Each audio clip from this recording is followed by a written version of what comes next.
Hey guys, welcome to the third episode of Art for Engineers. My name is Erin and I'm so happy that you're here with me today and really excited to be moving forward with you on these lessons.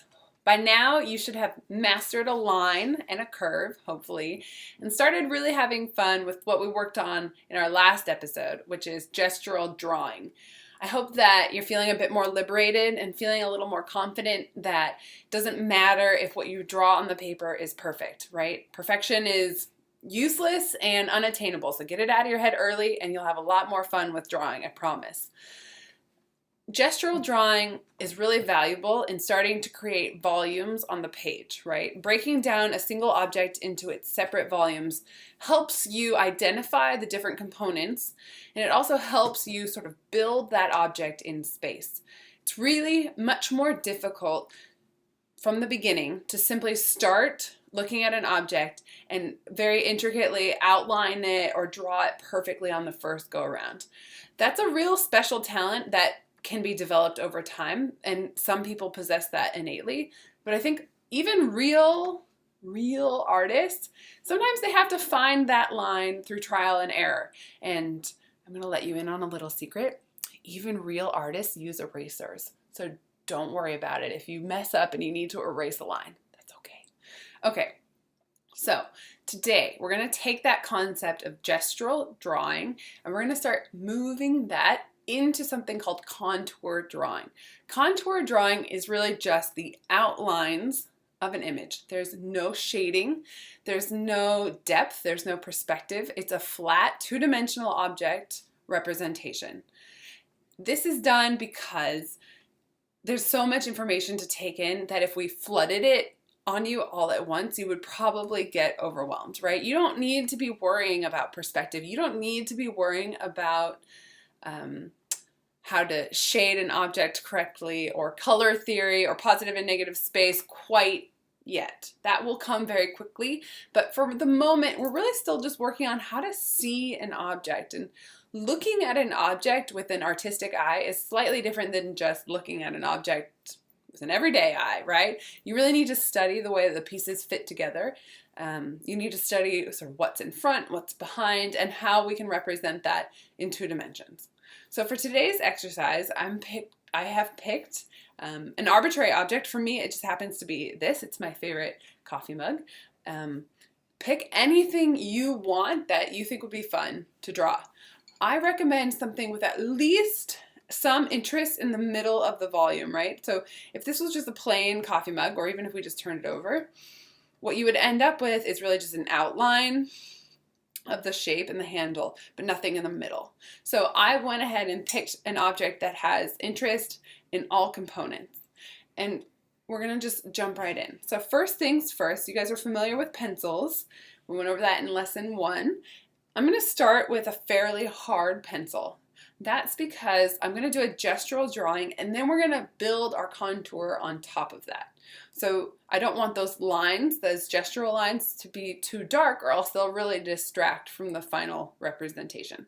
Okay, so today we're starting with a 2H and then we'll move into the 2B. For the moment, we're gonna start with the 2H.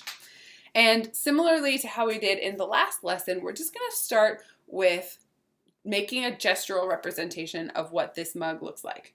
And that's just done by starting to pull out some of the volume. It doesn't matter if it's to scale, it doesn't matter if it's perfect. You know how I feel about perfectionism. It's a useless waste of time. And we're just gonna kind of copy what we see here, and we're just building this out, right? We've got the handle here. See how it's a bit thicker here and a bit thinner there? We can kind of start to pay attention to those sorts of lines and those differences. And then got this out here. Move into the dragonfly. So we've got the head. It's a bit of a circle. It's okay if this isn't perfect. I'll just throw on some of this. These wings up here, they come a bit higher. Okay, got a couple eyes. They're pretty big eyes, kind of bulb out to the side. It's that fast and that easy. So what we have now is a gestural representation of my coffee mug. Okay, you guys are familiar with that.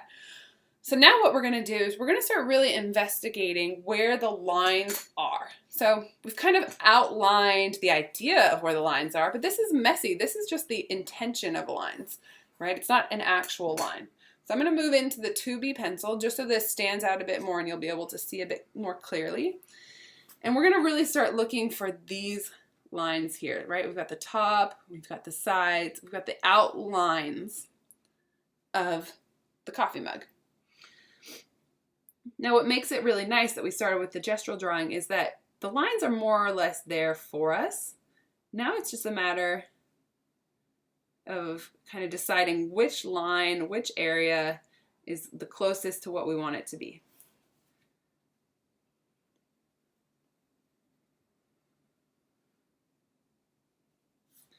Now I'm just going to fill in the side of this mug there. And I'm going to come across the top.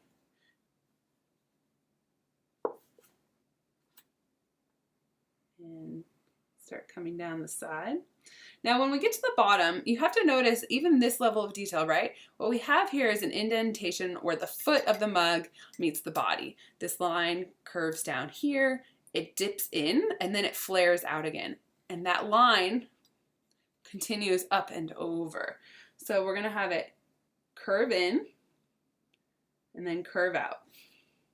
And same on this side, where this meets over here, we've got the curve in from the handle and it meets the foot and then it curves back out.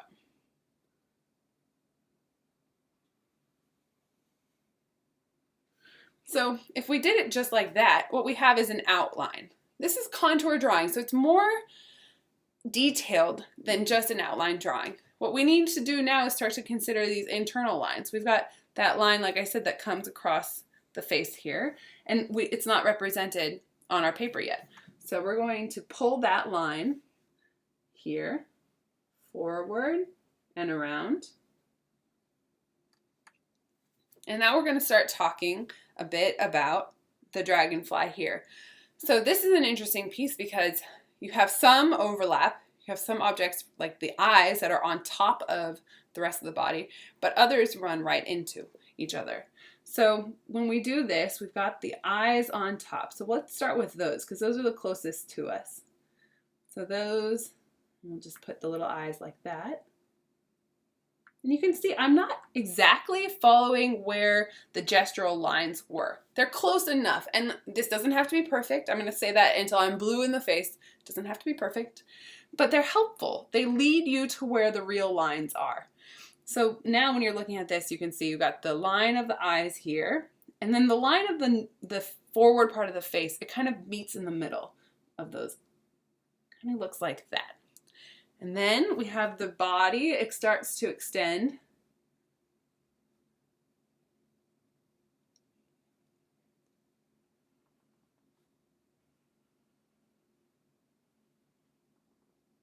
A bit like that, right? And we've got these little slash marks, so maybe I'll just sort of indicate that interest. And then the wings. Now, when you're looking from the top down, remember this is just a two-dimensional representation. You're not doing any shading, no perspectives. You have to imagine that this is a flattened image. We're going to look at where the wings meet the body. So this line of the body looks a bit like it's in front. So we can just let those kind of run right in.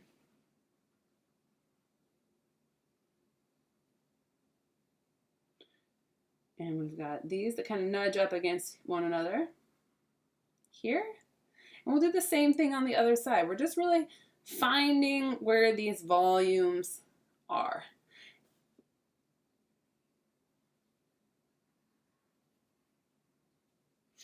And of course you can see there's all these lines here that are embedded in the wings themselves. So because this is just a lesson, I'm not being terribly concerned about 100% accuracy right now. You, when you're doing these lessons at home, of course, take as much time as you'd like, take as much time as you feel is necessary to get this to a point where you like it. If you want to be very detailed and very accurate, by all means, go ahead if that's your personality. I find a lot of people who chose to study the sciences or business even have very analytic and strategic brains, right? That's just the way people think. And that's great. This is a perfect application for that kind of thinking. What you're doing is you're strategizing which line goes first. How can I make this drawing successful? Does the line here need to go down before the lines here? Do I need to create this volume first before I can place the volume of the handle? All of that is the same part of your brain that makes you really successful at what you do in the rest of your life, and it can make you really successful at art as well. I think there is a lot of emotion that goes into art, but honestly, there's a lot of just strategic thinking and a lot of analysis that happens before you even put a mark on the paper. And I think most people don't think of artists as strategic thinkers, but that's the secret I'm letting you in on today. We're all part of the same boat, I think. Anyways, so that is our very first attempt at a contour drawing. I highly recommend that you give this a try. A traditional image to think about using is your shoe. Shoes go with you everywhere. You can kick one off at work under your desk and covertly start to try and sketch it out if you would like. And I definitely also recommend that maybe you try putting two images on the same page and thinking about how they might relate to one another. So for example, we've got one image here, and what if in relation to this coffee mug, I decided to add something like a fork. So we've got a fork. Now, if I wanted to draw it on the paper, I could, of course, just put it next to it and draw a fork. But maybe it would be more interesting if it was on its side and it was leaning against the handle of this coffee mug. Or maybe even you think about combining the two, and you have an image now where you've got a coffee mug and you've got a fork coming out the back. So that would then layer into this drawing, right, where you've got all sorts of interesting things happening. So just something to think about. Give it a whirl. I would love to see what you guys come up with. As always, you can find me on Instagram and Twitter and use the hashtags Art of 9 to 5 and Art for Engineers. I really look forward to seeing what you guys come up with, and I can't wait to see you next time for our next lesson. So just to recap really briefly, we've done lines, we've done curves, gestural drawings, and already we're moving into two-dimensional representation of an object, also known as contour drawing. So have fun. If you need to get a hold of me, those Twitter and Instagram ways, those are the best ways possible, and I look forward to seeing you guys for the next lesson. All right, thanks. Have a great day.